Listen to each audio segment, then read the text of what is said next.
Now, I'm delighted to say we're welcoming now onto the studio. Here he is himself, one of your greatest friends, the great Professor Ian Plimer, who is with us in the studio. Ian, you've been sitting here for the past 15 minutes, unlike you, very quietly. Now, you've done a great job. It's terrific. The marvels of modern television, bang, you pop up just like that. Professor Plimer, great to have you on the show. I want to kick off by talking about this story out of Queensland where the CFMEU, unbelievably, have come out in favour of met coal, of metallurgical coal, saying it should be specially put aside. Tell us about it.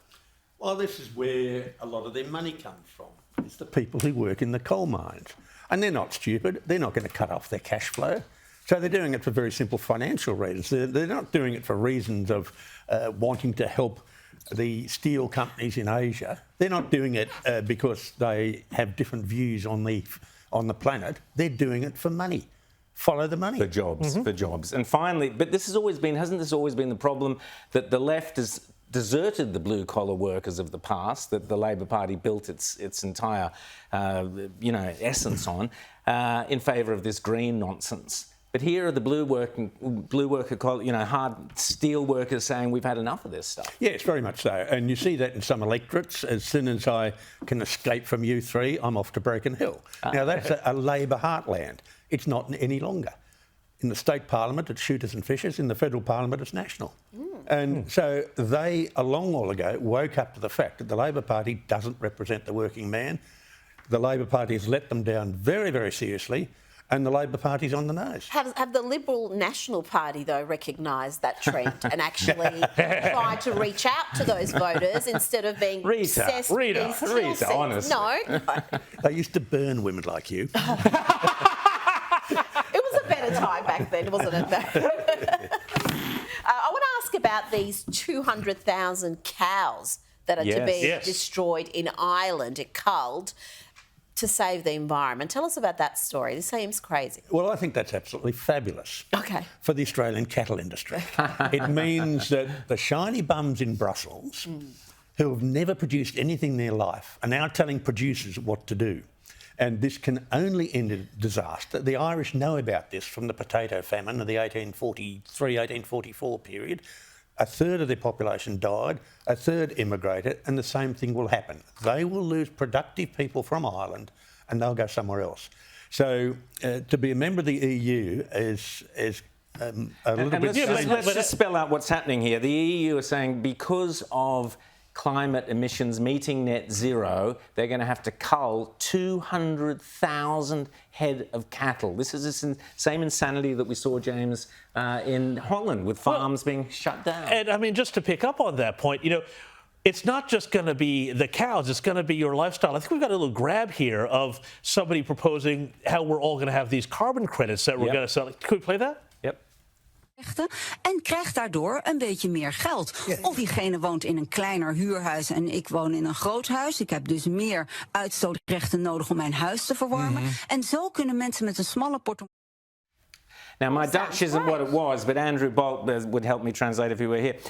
She's basically saying, Ian, that poor people can sell their carbon credits so that rich people can fly. So poor people won't be able to fly anymore, but rich people will be because they'll buy the... This is serfdom, isn't it? Well, of course it is. And you will be poor and you will be happy. Exactly. And what people don't understand is you can do calculations on the amount of grass the cattle eat and how much carbon dioxide and methane they emit and how much is sequestered into cow dung and into leather. Cattle already are at net zero. And the EU needs to do some very, very simple sums. But now, Ian, sorry, on this though, the EU, whatever happens overseas, we see happen here in Australia. We in Australia are going down the German path of the Energiewende, which was a disastrous plan that they had to decarbonise their economy. Now, unlike the Germans who smartly kept their coal-fired power stations at least in existence, we blow them up. Where do you see this all going for us from, this energy perspective? Well, we have no plan B. It's going to be a catastrophe. We have absolutely no plan B. The catastrophe will be exacerbated by a financial crisis or a war. I think we're heading down a very, very dangerous path, and I think this country needs to understand that unless we are energy independent, and have an enormous amount of cheap, reliable energy, that is a sovereign risk. And we are almost unique in having no plan B, because you've got so many countries that have the option of nuclear. They've got countries, like James said, which have kept their coal-fired plants. Even if they're not using them, they can go back to them. We seem to be just very bold, very reckless. And how long is it going to take to, say, start nuclear and have some sort of reliable baseload energy? Well, Germany, when they ran out of power or had half an inch of snow on their solar panels, took coal-fired power from Poland, nuclear power from Czechoslovakia or Czech Republic and France. They took hydropower from Norway and a little bit of wind, if the wind was blowing, from Denmark. We don't have neighbours. We can't do that. So we will face blackouts, and what will happen first is, because it's electorally dangerous to have blackouts, we will kill off industries that use a lot of energy. These are industries like the aluminium industry, foundries, the mining industry, and this country runs on the mining and agricultural industry. For decades, those industries have been attacked by the Greens and attacked by bureaucrats who are now the fourth generation Canberra people, and apart from one person on this bench here, but Canberra people really don't have much of a life. They've got to get out and see how things are produced. But Ian, I mean, if you think about it, though, manufacturing and agriculture are the only two, and mining are the only three areas of the economy where you can actually get productivity gains. And right now we are in a situation where the economy has no productivity gains, rising wages, rising inflation, rising interest rates. To me, this spells disaster. It does. It's a forthcoming disaster. And Blind Freddie can see it. I hope it is seen before the next federal election, because it will take 2 terms of government to repair the damage.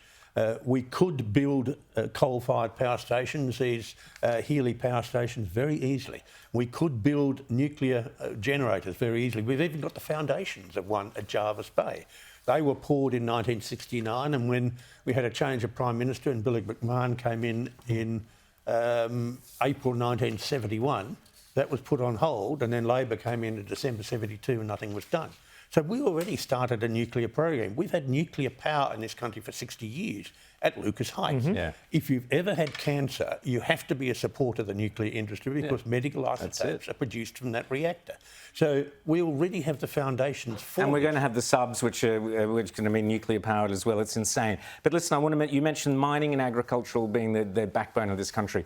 Great news. 2 great stories out of WA this week. One was Martin Gowan's gone, and the second was that Gina Rinehart was made the WA Businesswoman of the Year.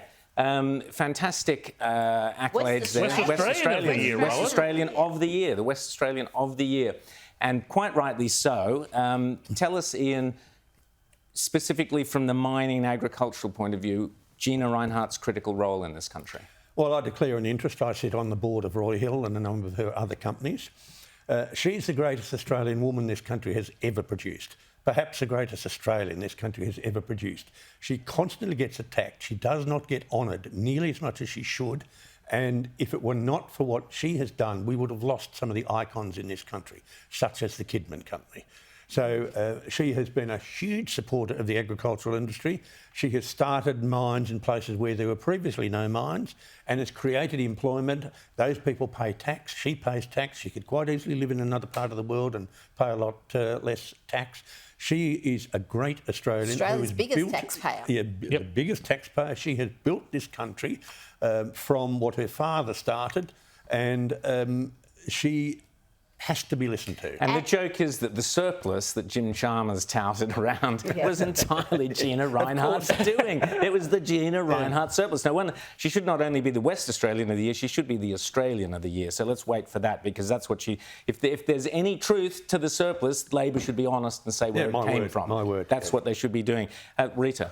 But what this recognises also is her incredible philanthropy, which never really gets covered adequately, because she doesn't blow her own trumpet, she doesn't try to get coverage for it, but it's extensive, from the sporting world to... medical, to charities, to...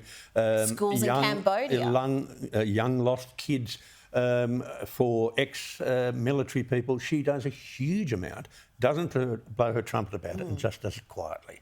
And that is what a true charitable person does. There are others who might give money and have rented an orchestra to give a great fanfare to it. She doesn't do that, and great people don't need to do that, and she doesn't need to do it because she is a great person.